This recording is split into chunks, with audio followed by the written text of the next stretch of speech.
ẹ̀yin ènìyàn mi gbogbo ẹ káàsán o a kú dédé àsìkò yìí ẹ ti wá wo nǹkan tá a ti rí o ẹ ti wá wo nǹkan tá a ti rí nínú ìlú o bá a ṣe ń kígbe tá à ń kígbe bọ́dẹ̀ ṣe ń pàkan nìkan ń rúwé ẹ ti wo ohun tá a ti rí ẹ wá wo ohun tá a rí ẹ̀yin ènìyàn mi ẹ wo fídíò yìí tá a mú wá nígbà tó jẹ́ pé kò sí nǹkan tó ń ṣiṣẹ́ nínú Nàìjíríà everything kò sí ẹ̀ka kọ̀ọ̀kan tí ẹ lọ tẹ́ ẹ rí ibi tí nǹkan ti work. Look at what happened to this young boy. Ẹ wo nǹkan tó ṣẹlẹ̀ sọ́mọ kékeré yìí nígbà tí ẹ ń jí ọmọ gbé ẹ ti kòlábò pẹ̀lú àwọn security ẹ tẹ̀ ti ní àwọn bàbá kan lókè tó jẹ́ pé tó bá ti pè order from above release him let him go he's going nothing will happen. Ẹ wo ọmọ kékeré ni wọ́n jí gbé nínú mọ́tò ọmọ ń kígbe ó wá loud music so that káwọn èèyàn tó wà lágbègbè kan má lè gbọ́ nǹkan tó ń ṣẹlẹ̀ pẹ̀lú síbẹ̀síbẹ̀ ọjọ́ gbogbo ni tolè ọjọ́ kan báyìí ni tolú òun lọ́la àwọn kan tẹ̀ rí nísìnyí ẹyẹ ni wọ́n wá gbogbo ojúlala kan fi ń ṣọ́rí ọmọ wa ò ní bọ́ sí ọwọ́ àwọn ajínigbé ẹ bá wa wo fọ́nrán ẹ jẹ́ ká lọ òkè lọ́hùn ẹ ṣeun gan. See this cat thing once for my life. See bro, we see pikin for inside this guy boot.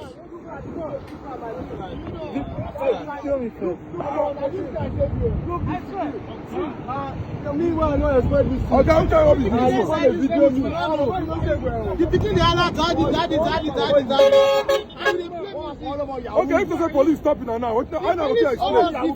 The police hold us before. They All right, so Nigeria is getting dangerous by the day. Please, I beg you, you people should be careful. Nigeria is getting dangerous by the day. Be careful. Be careful. Now, what happened in this video? The person that recorded this video, the person talking in this video, now somebody when I know, is somebody that I know very well. He sent me this video and said, bro, see what happened to me today. Do you understand? Now, God help me. Now, what happened? He said, him and his friends were at home and they done booked a ride that they were going out. They booked in-drive. When the in-drive driver came, they entered the car. While they were going, the driver was playing a loud music.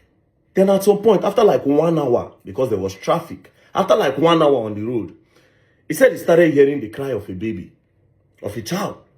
Now he said, I dey hear pikin dey cry, and we no carry pikin. I been at the music. Then the driver said, yes, it is the music. Then they kept on going.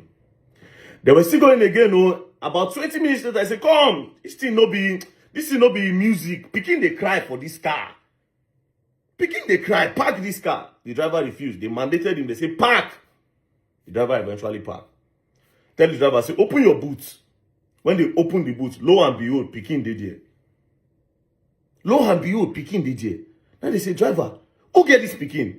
Driver no fit talk. Pikin, where are you from? Pikin said, the driver is his father. They were confused. You, the father, why would you put your child inside boots? Would you carry you put your pikin for inside boots? Why? The driver no fit talk. Do you understand? From there, they made noise, people came. You understand? They brought the driver outside. See the driver and the pikin. Do you understand? People came. What happened? They explained. Next day, okay, let them go to the police station. When they got to the police station, they were writing down their statement. This guy said, lo and behold, somebody called and said they should release the guy. They don't know who called, but the person sounded influential. Next thing, they wanted to bring the case. They wanted to just stop the case and told the guy to go. They say, I don't understand. What this guy did does not make sense. Imagine if, as we dey go, police can't stop us. Can't say, open your boots. Police is automatically going to think that, come, all these boys, for them to put this pikin for boots, all of them are ritualists or Yahoo boys or something very crazy. And now you want to let this guy go. Now, guess what I think happened? I think they are all working together. Desperate times are here. So I beg. This is what I want to tell you.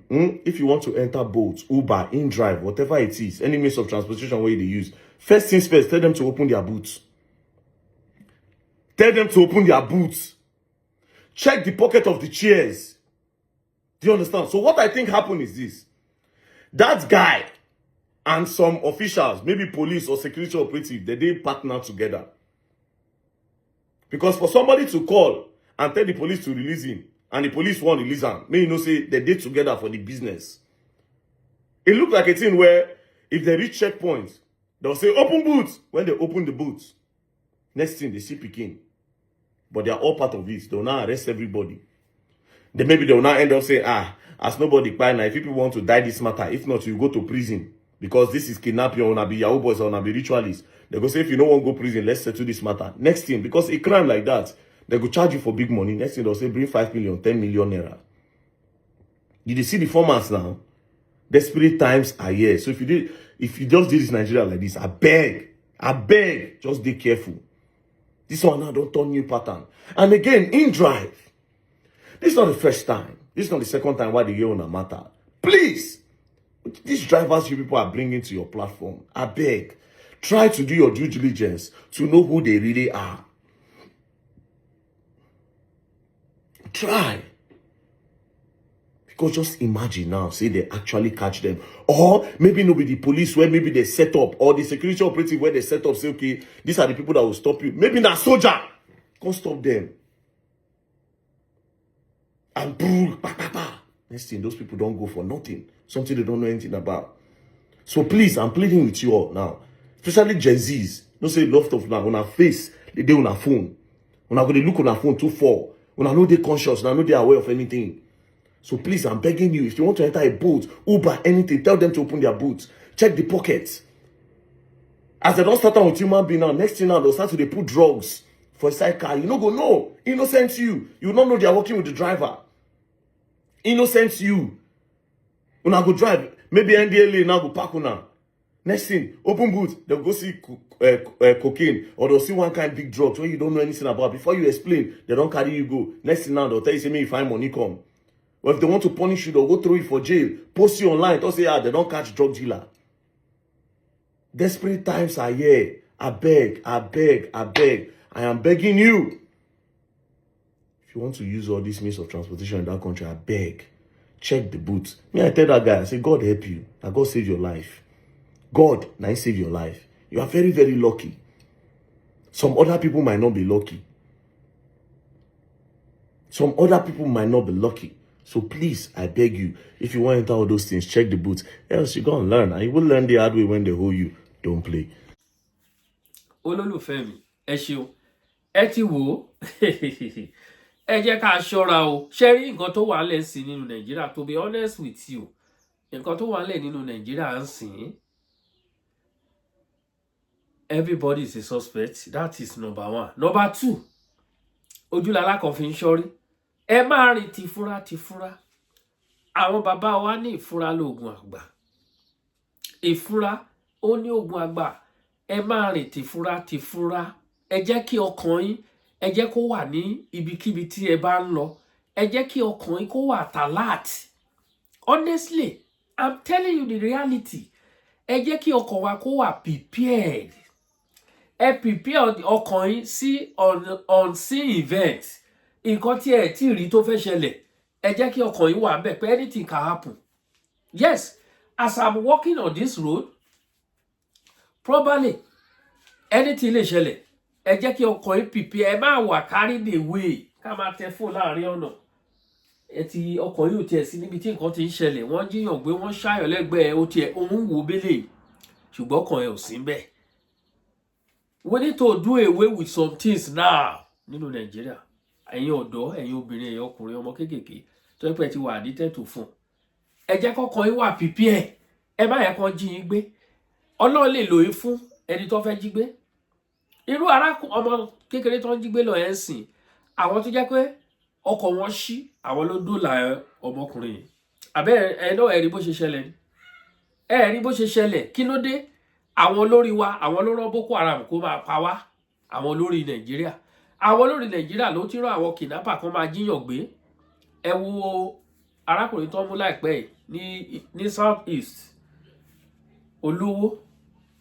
Ẹ wo àwọn èèyàn tó sin mọ́lẹ̀ lóòyẹ̀. Ọjọ́ kan báyìí náà lọ ọwọ́ máa tẹ̀. Gbogbo ẹ̀yin tẹ́ pamọ́ sínú òkùnkùn, tẹ́ tàfà sínú ìmọ́lẹ̀, àṣírí yóò ní bò. Ọjọ́ kan àṣírí máa tú ní agbára Ọlọ́run. Ní agbára Ọlọ́run, nítorí pé bẹ́ẹ̀ ṣe wáyé náà làwa náà ṣe wáyé. Kí ló wá dé tí ẹ wá ń jẹ gàba lé wa lórí kí ló dé.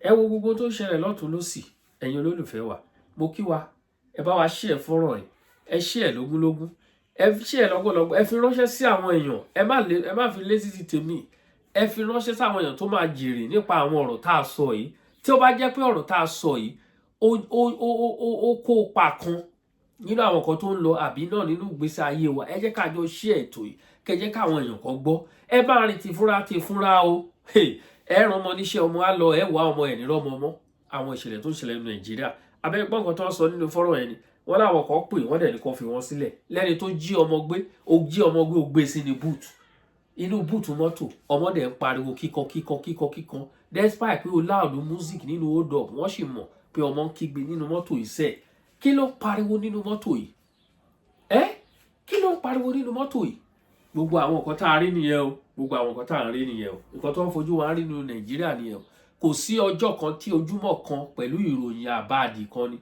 ojúmọ́ kan pẹ̀lú ìròyìn búburú kan ni nínú Nàìjíríà kí ló dé kí ni ẹ̀ṣẹ̀ wa kí lẹ̀ṣẹ̀ wa bẹ́ẹ̀ a ṣe wáyé pàrí láàárín inú olórí la ṣìyàn mo rí fídíò kan tó ọ̀gbẹ́ni kan sọ pé àwọn ṣìlú yà olórí la ṣìyàn ẹ fi wá lọ́rùn sílẹ̀ ẹ jẹ́ ká mójútó ilẹ̀ wa ilẹ̀ Yorùbá ẹ fún wa láàyè ẹ jẹ́ ká mójútó ilẹ̀ wa agbọ́ra wa yé elédè kan aláṣà kan a mọ̀ bá a ṣe mójútó ara wa constitution yín ló kó wa láwọ́ kò bí ipa parapọ̀ orí kò jẹ́ ká lè ṣe àwọn nǹkan tí ó yẹ ká ṣe a mọ̀ nǹkan tí ó yẹ ká lè ṣe tá a fi mójútó ọ̀rọ̀ ara wa bẹ́ẹ̀ ni wọn bí ìyá aláya àpọ̀rípọ̀ gbá anybody tó bẹ́ẹ̀ olóòfẹ́ lọ fún pòsì kan ò lọ fi ògùn ọlọ́kọ̀ ayé ọ̀ṣìmọlẹ̀ lómi lílé fẹ̀jẹ̀wò ráṣọ ọ̀fọ̀ mọ̀túmọ̀ búra wàá lọ fi búra ni wọ́n lò ní múnṣimú láàárọ̀ yìí ń ṣẹ̀jẹ̀ wà á lọ fi búra tí ò bá ti lè fi búra go one corner ẹni tó bá rẹ́dì kó bọ́ síbẹ̀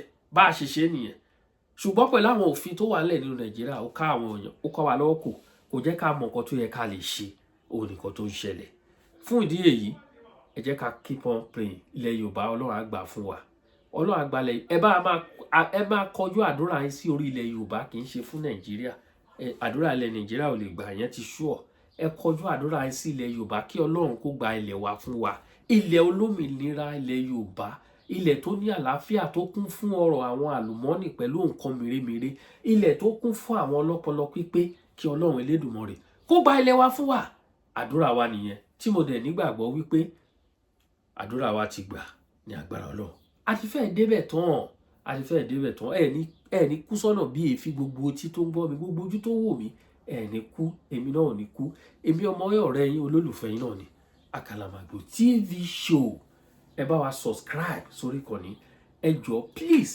I want you to comment to this video drop your comment ẹ dẹ̀ bá wa turn pumps ó ṣe pàtàkì gbogbo nǹkan wọn yóò ná wa lówó kò ná wa ní kọ̀kọ̀ ọ̀pọ̀lọpọ̀ èèyàn ló ń wò wá tẹ́pẹ́ àti comment àìdẹ̀ nìkan lọ́kàn bẹ́ẹ̀ ṣe ń wò tó yẹ kẹ́ ẹ sọ ẹ comment ẹ síbẹ̀ yes instead tẹ́ lọ fi comment ẹ sórí YouTube mo máa ra àwọn míì nǹkan tó fẹ́ sọ wọ́n máa lọ drop comment yẹn sórí YouTube ibi tá a share sí àmọ́ orí WhatsApp níbi tá a share sí no ẹ drop comment sí under comment section lórí YouTube yìí ọ̀pọ̀lọpọ̀ àwọn èèyàn tó wà bẹ́ẹ̀ náà wọ́n á reply yín bóyá kó ṣe rí nìyẹn kẹ́dẹ̀ turn pause gbogbo nǹkan wọ̀nyí nǹkan just press the like button ìka tó ń fi turn pause sí yẹn ẹ tẹ̀ ó ṣe pàtàkì ó máa jẹ́ kí platform wa grow tẹ́ bá fẹ́ ká grow please I want you to do all these things God bless you all àá ti máa rí wa.